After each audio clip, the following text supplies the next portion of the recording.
Hi, I'm Dave from boyinaband.com. First things first, don't worry, I am wearing a novelty t-shirt.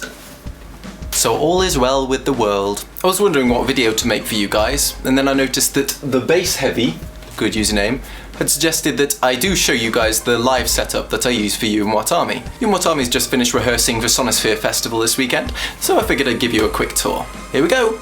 Anyone that's played live as an electronic musician will know that bringing a load of gear around is very annoying and time consuming to set up for your set time on stage. So me and my dad put together this nice case to keep everything consolidated into one single affordable monthly electronics box. So this is how you set it up. Off comes the top. My favourite bit. Main output leads.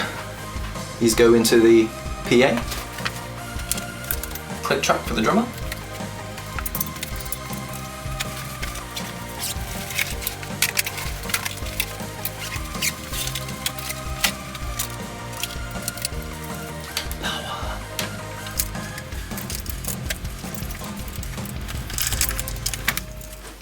Plug it in. Alright then, let's take a look at how this is all routed. First of all, at the center of everything I've got this mixer, the DJX 750 Behringer mixer. It's very cheap, it does the job well. It's a 4-channel mixer, so I can have my CDJ, my sampler and my synths plugged into it all simultaneously.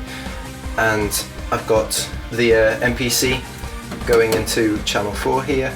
As well as that, I've got this Chaos pad next to it. Now I've routed it so that out of 2 of the inputs from the MPC 1000, which is the sampler, I can send a signal, an audio signal, to the Chaos pad for processing. So for instance, I can apply beat repeat or filtering or anything like that to a specific part of a song. And that's pretty useful if you want to filter in effects. Though I don't tend to use that so much these days, I tend to use the Chaos pad more for just the noises in the songs and building up some good ones there. Though I have more plans for this, I'll tell you about that later. Yeah, the Chaos Pad 2, just an effects unit that's really fun to use. And down here I've got my Newmark Axis 9 CDJ, which is showing its age. It's starting to fall apart, but it's got some really cool features on it, and I'll show you some of those now. It's got scratching, so I've got here a sample from the You and What Army song Skyline. Get ready. I just load up a bunch of sounds onto a CD so I can use them live for scratching and for playing in between songs. So while I'm loading up a couple of songs, I load up a couple of songs at a time on the sampler. I can have some music playing in the background, so it kind of keeps the set flowing while I'm talking to the crowd. The sample here, I've got it on scratch mode. Without it, you can just go through the sample, but if we turn on scratch mode, Get ready. Get ready. you can do some pretty convincing scratching with that. Get ready. You can also do, if you turn on key mode, it keeps the pitch of the sample the same, but changes the length of it and the tempo. So if we do an example of that. Get ready. There we go. Get ready. So that's pretty fun to play with. You've got a few different samples here, so if I turn to one of the tracks I play between songs, I recognise this one, Dark Step 7 Day Song, and I can just add phase effects to that, which is pretty cool. You can do stuff like chopping, or my favourite, isolating. And another cool thing, on the mixer we've got kill switches, stuff like that, and obviously the crossfader. So you can do some really cool stuff with the CDJ that's a bit more kind of dynamic than the sampler, in my opinion. It's just a different way to work with things, and I really like scratching. Though I do quite a bit of cool stuff with the sampler. I've got loaded up a song, Watch Me Fly, by You and What Army again, as well as the backing track. Essentially that's just hit and play in a backing track playing through the song. But I also do some live drum sampling, so I've got a few samples to play around with, so I'll do something like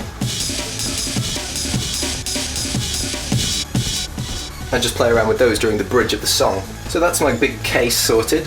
Let's move on to the synths. Alright, so I've got two synths in addition to my big case of magical wonderness, and they are a Microkorg, a Korg Microkorg, and a Yamaha CS2X. Now, I use the Microkorg mainly for kind of trancey sounds. That's one I programmed that I use in a lot of Yuma Army songs.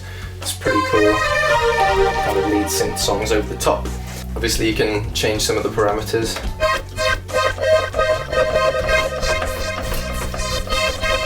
Up there, which is kind of cool. So yeah, mostly trancey stuff, and then for pianos and string kind of sounds, I've got the CS2X, which is pretty good. It's damaged. As you can see, there's none of the original knobs on there, which is kind of annoying. They just seem to disappear once you're gigging quite a lot. But yeah, I use this kind of piano preset quite a lot, which is quite a nice one. Lots of delay and a bit of filtering, and a slightly different piano one. That's mysterious.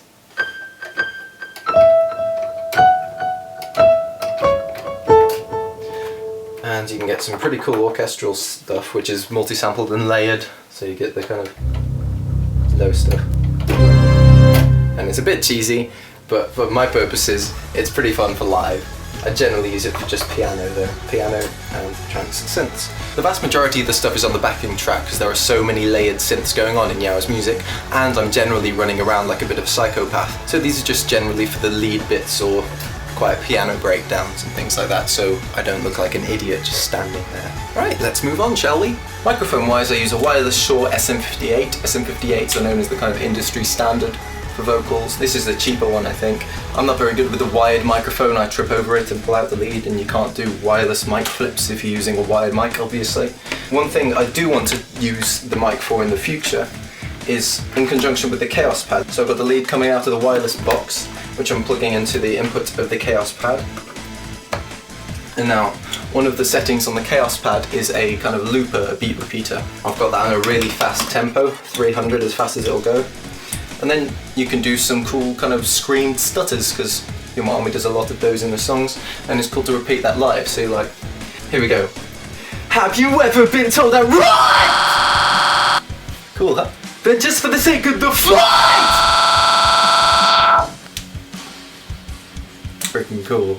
So overall, I guess I do a lot more vocals and crowd interaction than actual electronics in our sets, but it is really cool to be able to come over to it and just play with the pads and all kinds of stuff like that. Bit of Chaos Pad in there every now and again. Just keeps it interesting. But yeah, mostly it's crowd interaction to keep the whole experience going. I used to do a lot more kind of live electronics, but then I found that the crowd tends to kind of die down if you stood there pressing buttons.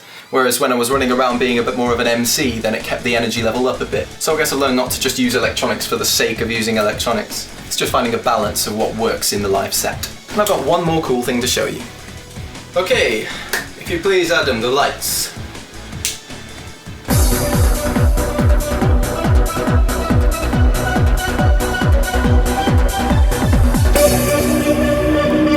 Hell yeah!